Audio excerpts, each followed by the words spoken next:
Hoje nós vamos meditar pela última vez dentro dessa série das parábolas de Jesus.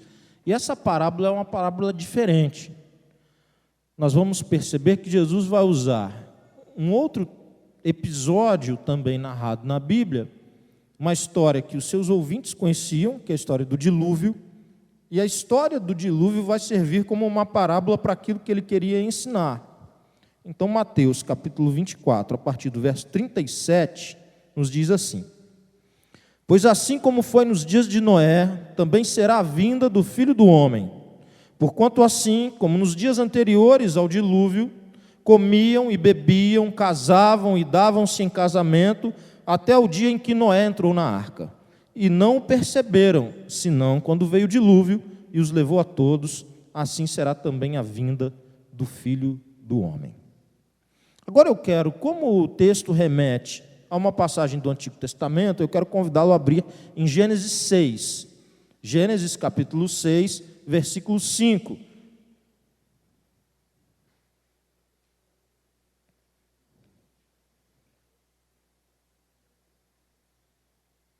Gênesis capítulo 6, verso 5. Em diante, o texto nos diz assim: Viu o Senhor que a maldade do homem se havia multiplicado na terra, e que era continuamente mal todo o desígnio do seu coração, e então se arrependeu o Senhor de ter feito o homem na terra, e isso lhe pesou no coração. Disse o Senhor: Farei desaparecer da face da terra o homem que criei, o homem e o animal, os répteis e as aves dos céus, porque me arrependo de os haver feito. Porém Noé achou graça diante do Senhor. Eis a história de Noé. Noé era homem justo e íntegro entre os seus contemporâneos. Noé andava com Deus. Gerou 3 filhos, Sem, Cã e Jafé. A terra estava corrompida à vista de Deus e cheia de violência. Viu Deus a terra, e eis que estava corrompida, porque todo ser vivente havia corrompido o seu caminho na terra. Então disse Deus a Noé: Resolvi dar cabo de toda a carne, porque a terra está cheia da violência dos homens. Eis que os farei perecer juntamente com a terra. Faze uma arca de tábuas de cipreste, nela farás compartimentos, e a calafetarás com betume por dentro e por fora. Deste modo a farás: de 300 côvados será o comprimento, de 50 a largura e a altura de 30. Farás ao seu redor uma abertura de um côvado de altura, a porta da arca colocarás lateralmente, farás pavimentos na arca, um embaixo, um segundo e um terceiro. Porque estou para derramar águas em dilúvio sobre a terra, para consumir toda a carne em que há fôlego de vida debaixo dos céus, tudo que há na terra perecerá. Contigo, porém, estabelecerei a minha aliança. Entrarás na arca, tu e teus filhos, e a tua mulher e as mulheres de teus filhos. De tudo que vive, de toda a carne, 2 de cada espécie, macho e fêmea, farás entrar na arca, para os conservares vivos contigo. Das aves, segundo as suas espécies, do gado, segundo as suas espécies, de todo o réptil da terra, segundo as suas espécies. 2 de cada espécie virão a ti, para os conservares em vida. Leva contigo de tudo o que se come, ajunta-o contigo, ser-te-á para alimento a ti e a eles. Assim fez Noé, consoante a tudo que o Senhor lhe ordenara. Jesus usa a história do dilúvio, cujo principal personagem é Noé, para avisar aqueles que estavam ao seu redor, para ensinar a respeito do final dos tempos. E basicamente a mensagem que o Senhor Jesus traz para aquelas pessoas que estavam ao seu lado naquele dia e para nós hoje, é a mensagem que nós devemos estar vigilantes, atentos, que as circunstâncias ao redor muitas vezes nos fazem o quê? Dispersar a atenção. Nós começamos a cuidar das nossas coisas e tão somente das nossas coisas. Diz que as pessoas comiam, bebiam, casavam-se, etc. Está falando o quê? Que eles viviam uma rotina. Não há nada errado com comer, beber ou casar-se.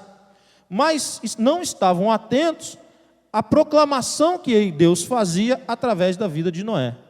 Não estavam atentos ao chamado de Deus e ao desfecho que Deus daria. Isso fica mais claro ainda quando nós estudamos que aquele chamado que é feito nos dias de Noé já havia sido feito 3 gerações anteriores. 3 gerações antes da geração de Noé, já começava uma proclamação daquilo que se tornara claro em Noé, que Deus traria juízo sobre a terra, e que aqueles que não se arrependessem seriam consumidos. Essa é a ideia. Deus traria juízo. Mas a longanimidade, a grande paciência desse Deus, fez com que ele adiasse, ou adiasse não, talvez não seja a palavra correta, mas que ele colocasse uma data bem no futuro. Ele dava tempo, mas esse dia ia chegar. E chegou. Então Jesus usa a figura do dilúvio e a pessoa de Noé para ensinar sobre a necessidade de estarmos vigilantes, não somente em construirmos a nossa vida pessoal ou em satisfazermos as nossas atividades que são naturais de todos nós, mas que nós devemos caminhar nessa terra com os nossos olhos voltados para o alto. Para que isso fique mais claro, eu quero conversar um pouquinho com você sobre Noé. Noé, ele era neto de um sujeito muito famoso na Bíblia, no Antigo Testamento. O nome dele é Matusalém. Por que ele é famoso? Porque ele viveu muito, exatamente. Porque ele é o sujeito que mais viveu na terra. E ele, então, era neto desse Matusalém, e o nome de Noé lhe fora dado por seu pai Lameque, e significa conforto e descanso. Por que o pai colocou esse nome em Noé? Porque os dias eram muito maus. E quando esse menino nasce, ele praticamente era a única alegria que esse homem tinha, o nascimento do seu filho. Num tempo de tanta perversidade, um tempo tão corrompido, um tempo tão difícil, quando esse menino nasce, diz: esse menino é o meu conforto. Esse menino me foi dado por Deus para confortar a minha vida.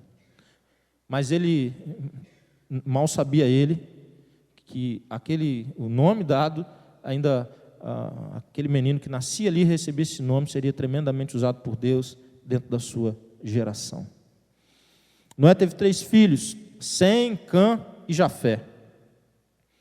E sobre a vida dele, existe uma das declarações mais bonitas feitas na Bíblia a respeito de um homem. Nós acabamos de ler. Noé era um homem justo e íntegro entre os seus contemporâneos. Noé andava com Deus. Há um trabalho musical para crianças, eu não me lembro de quem, eu lembro da musiquinha, que essa musiquinha deve ter tocado lá em casa muito. Noé era um homem justo e bom, ele andava com Deus, um homem legal, tão especial, ele andava com Deus, e por aí vai. Obrigado.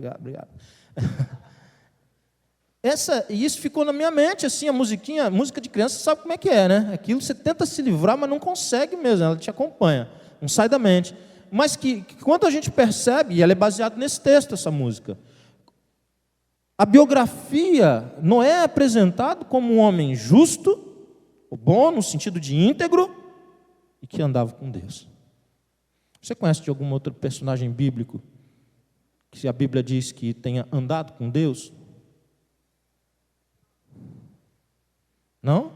Conhece alguém que foi transladado? Enoque. Exatamente. E Enoque é o que de Matusalém? Parece gincana bíblica, hein? Gincana bíblica, só vou desembanhar a espada, 1, 2, 3. Enoque é a outra geração, ele era bisavô dele. Sobre 2 pessoas, a Bíblia é clara em dizer que essas pessoas andaram com Deus. Eu não estou dizendo que outras não andaram, mas há uma declaração clara, não é um deles. E mais, pela primeira vez a Bíblia menciona que um homem achou graça diante de Deus. A primeira vez que o termo graça aparece é o modo como Deus olha para Noé. No meio de tanta perversidade, no meio de tanta violência, no meio de tanto afastamento de Deus, numa crise moral, espiritual, sem precedentes, Deus olha com misericórdia, Deus olha com graça para a vida de Noé. Esse homem íntegro. Por que íntegro? Porque porque ele vivia aquilo que ele dizia crer. A integridade passa diretamente por isso. Ele vivia aquilo que ele dizia crer. Ele dizia: eu creio nesse Deus, eu busco obedecer esse Deus.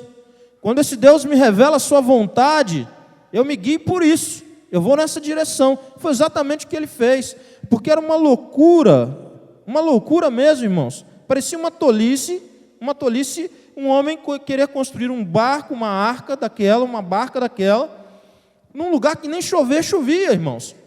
Muitos comentaristas dizem que possivelmente Noé nem tivesse conhecido a chuva quando Deus disse que traria um dilúvio. Mas o homem que seguia por aquilo que ele crê de Deus é capaz de dar passos como esse. Hebreus, lá no capítulo 11, que é a galeria da fé, os heróis da fé. O que é Hebreus 11? Hebreus 11 é o seguinte: tentando explicar sobre fé, traz várias ilustrações, para que a gente pudesse entender melhor o que é fé. Que fé é uma coisa difícil de explicar mesmo, gente. O que é fé? É uma coisa meio estranha.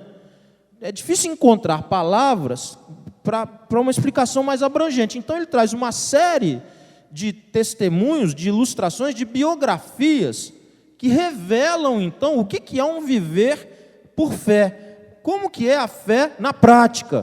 Como que ela se realiza na vida das pessoas? E aí em Hebreus 11, versículo 7, nós temos o seguinte: pela fé, Noé, divinamente instruído acerca de acontecimentos que ainda não se viam e sendo temente a Deus, aparelhou uma arca para a salvação de sua casa, pela qual condenou o mundo e se tornou herdeiro da justiça que vem da fé.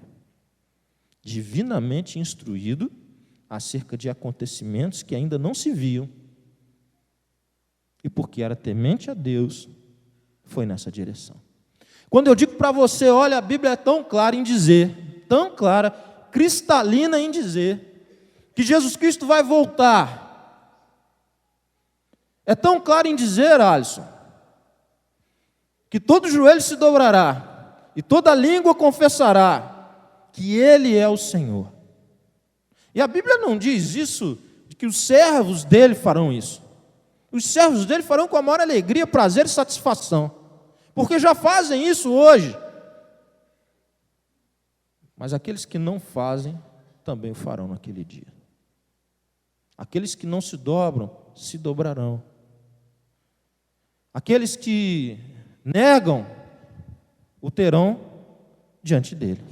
A Bíblia diz que todo olho o verá.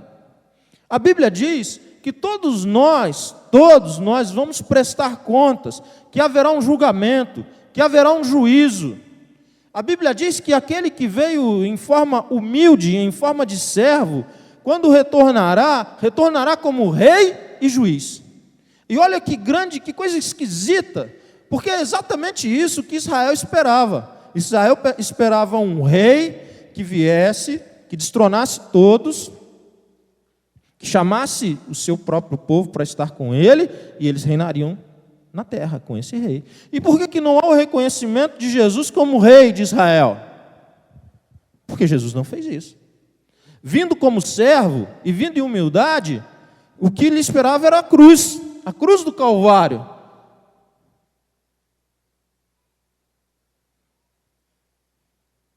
O rei vai voltar. Ele já é rei.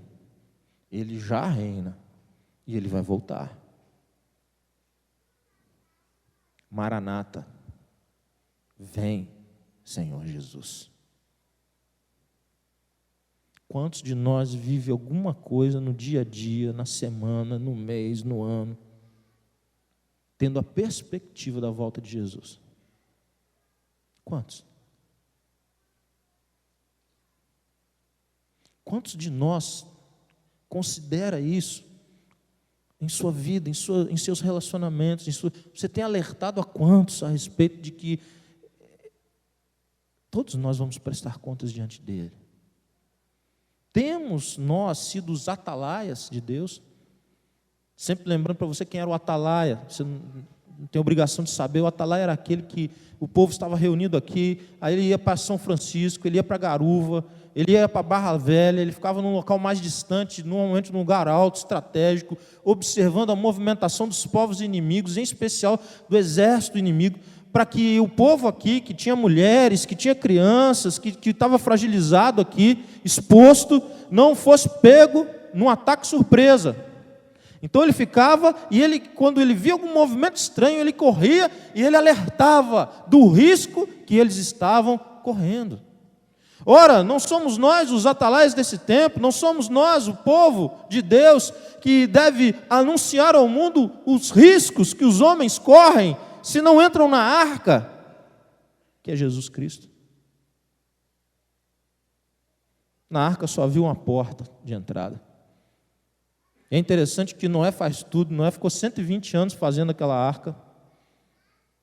120 anos, pense você. Fazendo a arca. Quando ele faz tudinho, Deus fala assim: Noé, pode entrar. Parecia que Deus que tinha feito tudo, né? Deus é de brincadeira, né, Deus? Eu fiz tudo isso aqui. Aí Deus é que fala para Noé: você quer entrar, Noé? Pode entrar agora. Eu que vou fechar a porta depois que tu entrar. A tua salvação me pertence. Ela é minha. E depois de ter feito tudo, você ainda não consegue selar a salvação, porque você jamais vai conseguir fechar essa porta.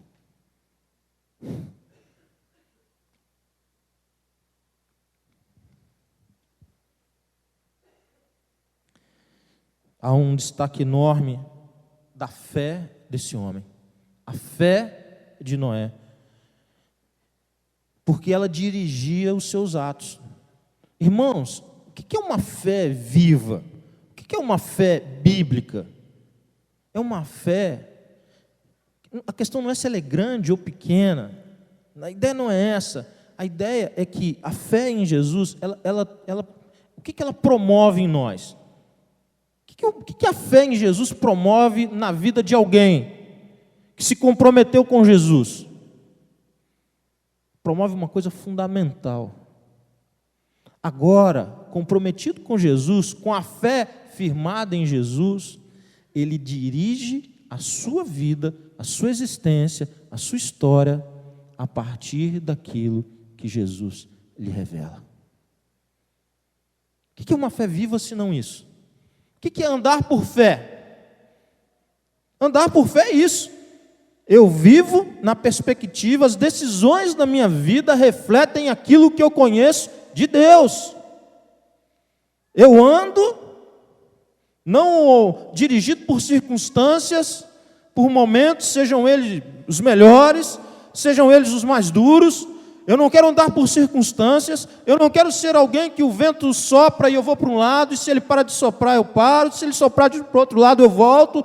Eu não quero ser assim, eu não serei assim mais, porque agora eu tenho Jesus na minha vida, e a minha fé no Senhor Jesus me faz com que eu me guie por aquilo que eu conheço dele. O que fez Noé, se não exatamente isso? Não em relação a Jesus, mas em relação a Deus. Quando ele acha graça diante de Deus, quando Deus olha para a vida dele com graça, diz: Noé, faz a arca. E eu vou te dar aqui a planta, o projeto aqui. E era de forma grandiosa, era um projeto grandioso, difícil, maluco, que o fez sofrer o escárnio dos demais, virou motivo de chacota, de piada, o velho que endoidou, o fanático.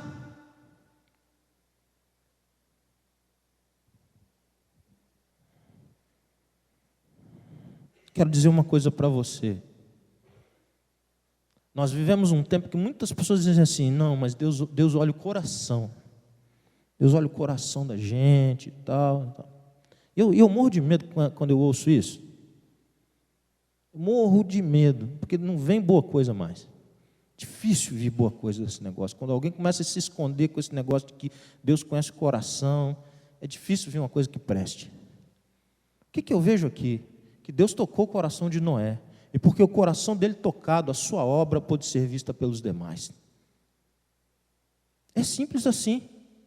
Porque o coração é tocado, porque a fé é despertada, porque Deus toca o coração de alguém e o transforma, ele começa a construir uma vida, e o que ele constrói em vida sinaliza a sua fé, o Deus da sua vida, a transformação que esse Deus produz. Então cuidado com isso, cuidado para você não cair nessa cilada. É lógico que Deus vê por dentro, nós não vemos, é óbvio isso. Mas nós vemos o que Deus fez por dentro à medida que você vive com esse Deus.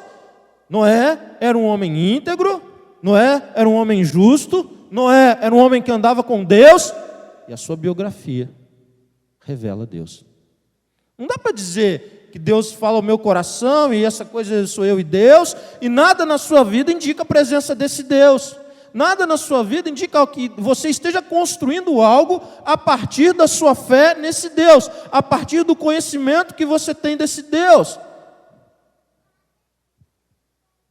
Quando nós olhamos para a vida de Noé, nós percebemos com clareza que a sua fé em Deus manifestou-se em obediência ao mandamento dele, e isso se tornou perceptível especialmente para sua mulher, para os seus filhos e para as suas noras.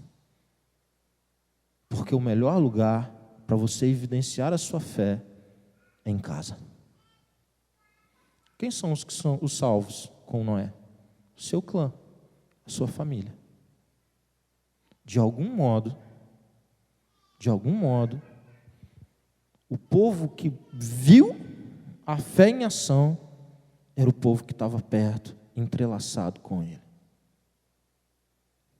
Tristes aqueles testemunhos, né? Testemunho, o nome já diz, né? Aqueles testemunhos. De líderes, normalmente, a maioria das vezes pastores, que o pessoal brinca, puxa, a mulher doida, que o pastor leve o púlpito, ponha uma alça no púlpito.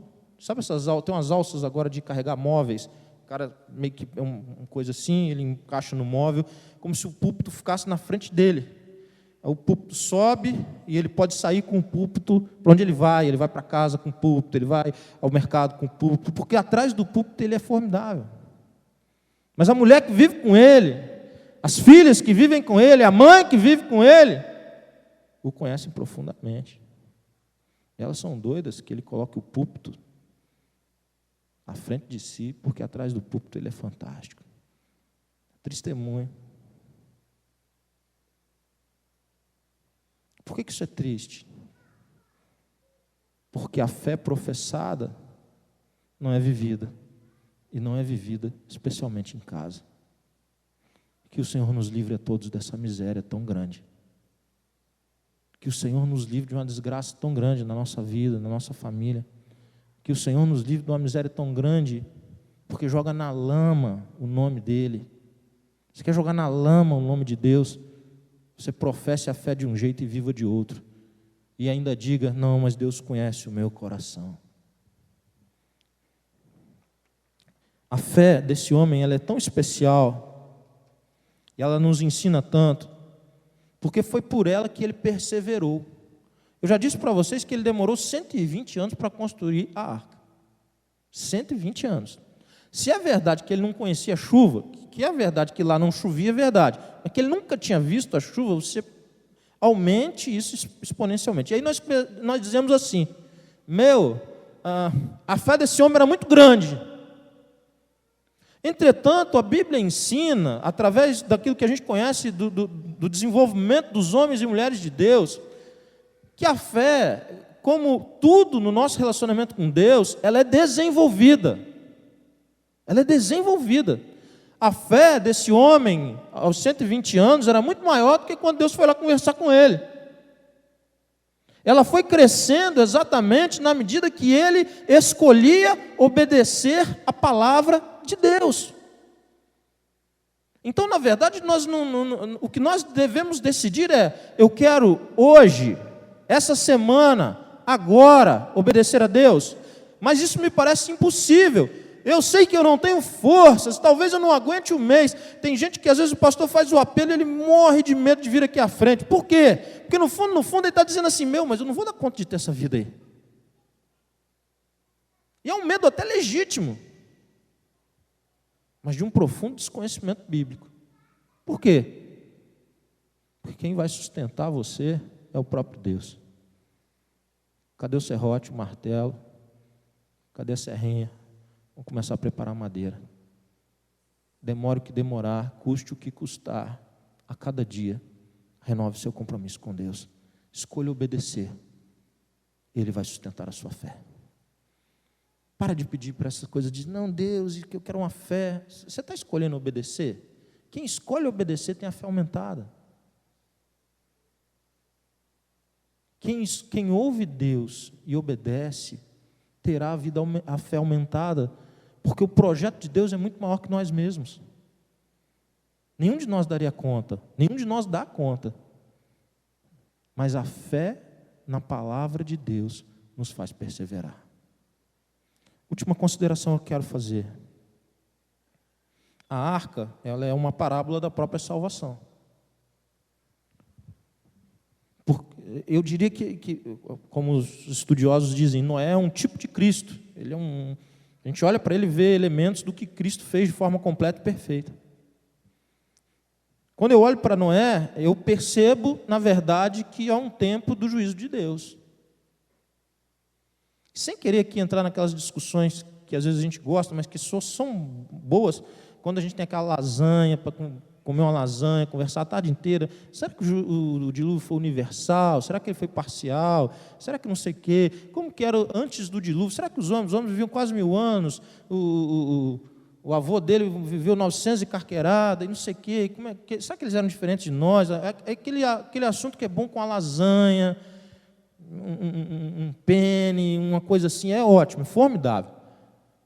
Mas tirando esses entretanto, indo para os finalmente, o que nós precisamos olhar aqui é que um homem comum, que temia Deus, que amava Deus e que, portanto, caminhava com Deus, escolheu, durante 120 anos, obedecer.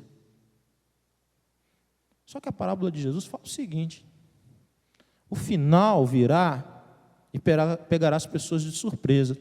Elas vão estar comendo, vão estar bebendo, vão estar casando-se.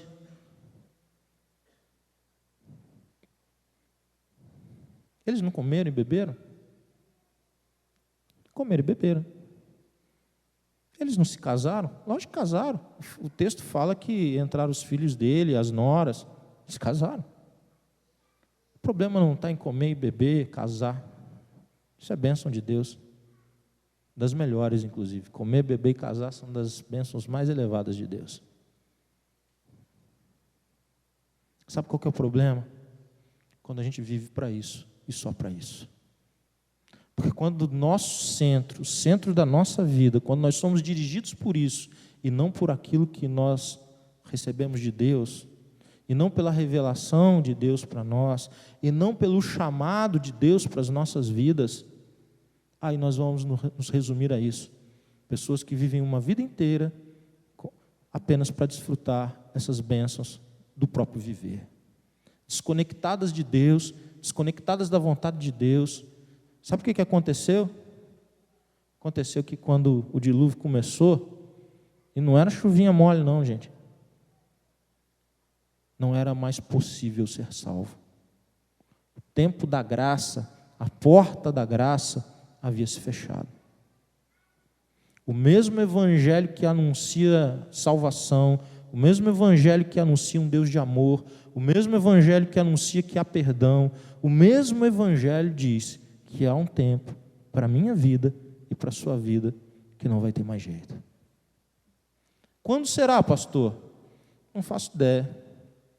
Deus não compartilhou essa glória nem com Jesus. Nem o Filho sabe. Não sei. Mas o que eu sei, e me basta saber isso, é que se não for na minha geração, se a volta de Jesus não for na nossa geração, eu posso estar para prestar contas diante dele a qualquer momento.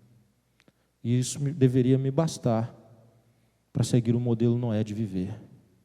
Buscar a cada dia obedecer a Deus, porque Ele há de sustentar a minha fé até o final. Escolher obedecer a Deus a cada dia, para que aqueles que pelo menos são os mais próximos da minha vida, vejam a sinalização do reino. Para que a minha geração possa ter um testemunho de um homem comum, de uma mulher comum, mas que se deixa guiar por aquilo que conhece de Deus. Você deseja isso para a sua vida? Você quer pagar o preço disso?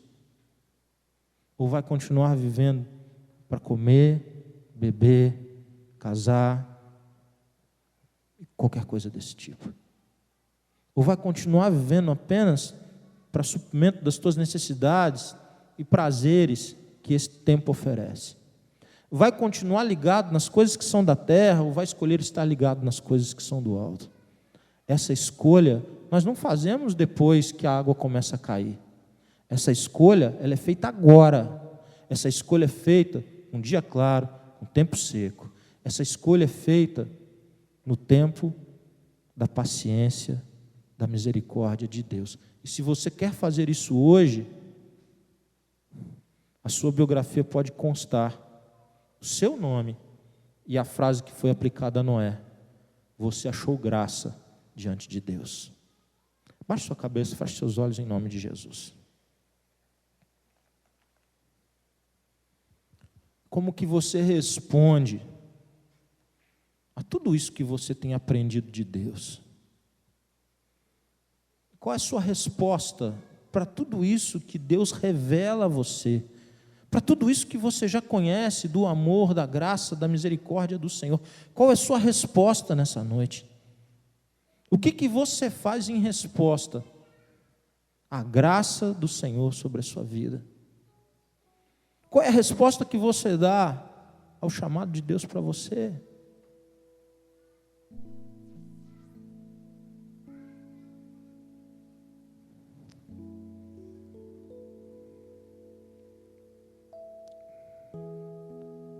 Se você percebe que tu tem vivido para você mesmo, se você percebe que tu está vivendo uma vida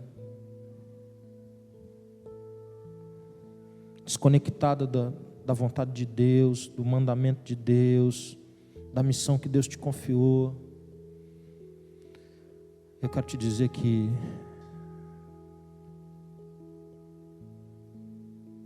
você é um abençoado, porque esse ainda é um tempo da graça. E existe a oportunidade de mudar de vida, a oportunidade de abraçar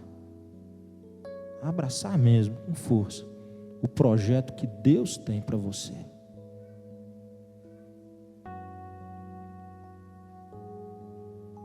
Talvez você não seja justo, não seja bom, não seja íntegro, não ande com Deus, no máximo umas voltinhas no quarteirão e olhe lá, mas Deus não te acompanha nos teus negócios, Deus não te acompanha no modo como você administra o teu recurso financeiro. Na hora de você fazer seus negócios, fala: Deus, fica aqui que eu vou resolver um negócio ali. É assim?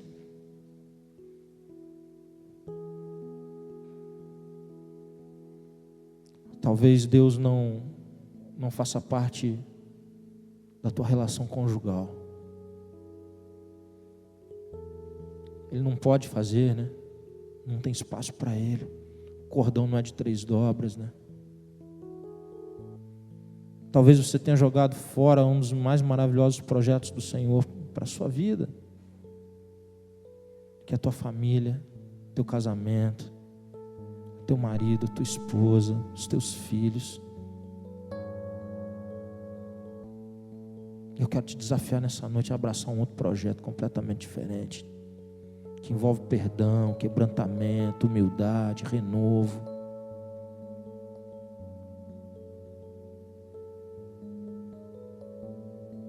Eu quero te desafiar nessa noite a não esperar chover, porque quando chover, não vai ser mais possível. É hoje, é agora.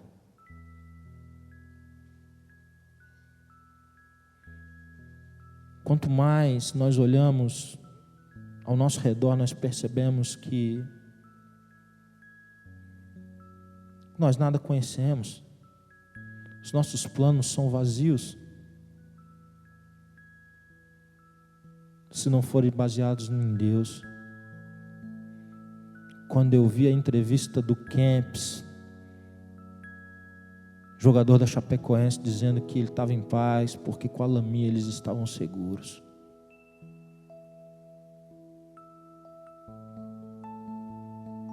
Qual que é a sua segurança? No final, a única segurança minha, sua ou de Noé é ter andado por fé nesse mundo, guiado pela palavra de Deus. Senhor Deus, eu quero te agradecer pela tua palavra, eu quero te agradecer por essa série, Deus, de parábolas, que nós tivemos a grande alegria, Deus, de nos debruçar sobre elas, e com todas as nossas limitações, especialmente as minhas, nós nos alimentamos tanto da tua palavra, Deus, através dessas parábolas, as parábolas de Jesus. E hoje, Deus, mais uma vez, tua palavra traz desafios, traz confronto para nós. Que a gente não viva, Deus, nesse mundo como se nós fôssemos ficar aqui eternamente. Que nós não vivamos, Deus, como se o Senhor não ligasse para nada do que está acontecendo aqui. Talvez na geração de Noé as pessoas dissessem: Deus nem liga, Noé. Deus não vai fazer intervenção, a gente vive do nosso jeito. Aqui é conosco, Ele não está nem aí para essas coisas. Tu é maluco? Mas o que nós conhecemos do Senhor, Deus, nos revela que a tua palavra é fiel, que ela não falha nunca, e que haverá um tempo, ou para nós individualmente, ou coletivamente para todos, que todos nós estaremos no tribunal do Senhor. E naquele dia, Deus, ou se nós já tivermos entrado, Deus, pela porta que é Jesus, nós gozaremos, Deus, dos benefícios de estar contigo pela eternidade. Se existe alguém aqui em dúvida, Deus, se existe alguém aqui considerando isso em sua vida, Pai, se existe alguém aqui com essa crise existencial, Deus, se foi trazida pelo Senhor essa noite, com essa crise mesmo, Deus, eu quero te louvar porque o Senhor deu a resposta, o Senhor trouxe iluminação, e agora eu peço que o Senhor dê força para cumprir o propósito que foi colocado em cada coração. Obrigado, Deus. Que o amor de Deus, nosso Pai, que a graça salvadora de Jesus Cristo e as doces consolações do Espírito Santo de Deus sejam derramados de forma viva, rica e abundante sobre a sua vida, sobre a sua família, sobre todo o povo de Deus. Amém.